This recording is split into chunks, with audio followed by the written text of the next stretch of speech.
Well, I think the most interesting casting story had to do with the captain.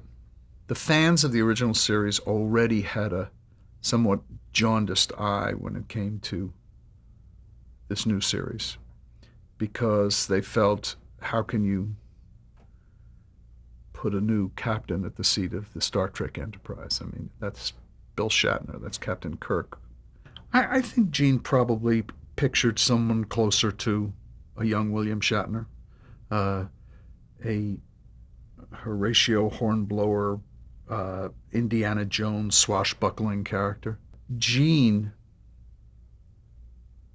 did not like Patrick Stewart. Gene did not like the idea of a bald English guy taking over, fitting, stepping into the shoes of William Shatner. Uh, he he aired that pretty quickly. Now, I shouldn't say he didn't like Patrick. He acknowledged what a wonderful actor Patrick was, but he just wasn't his image of who the captain should be. And Bob Justman, who had found Patrick, who was teaching a course at UCLA in Shakespeare. He was like a visiting professor for a month or something like that. He introduced Patrick to Gene, and Gene said no. After we had auditioned 50, 60 people for the role, and nobody was even close to Patrick, I said to Justman, we got to push the English guy. And Justman said to me, you don't understand. Once Gene has made up his mind, he's made up his mind. It is not even worth a shot at trying to change his mind. Well, I didn't know that. When I figured everybody is has the potential of changing their mind. So I started bugging Gene about the bald English guy.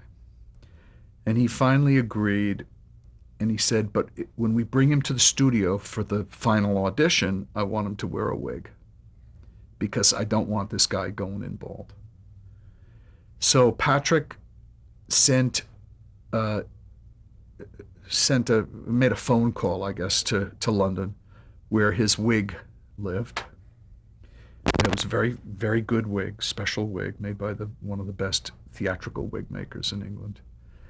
And he had the wig sent over, kind of FedExed over from London. And when it arrived, I remember the box arriving at my office. Patrick came in and somebody was there to help him, and he put on the wig. And we brought him to read for John Pike at the studio.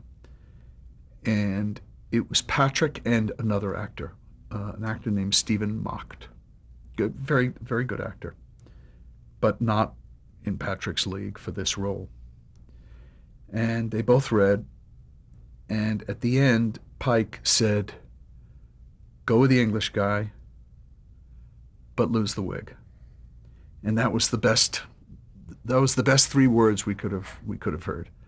He knew that Patrick was bald, and he had seen all the photographs of him, and we had played him a tape of Patrick's clips of his work.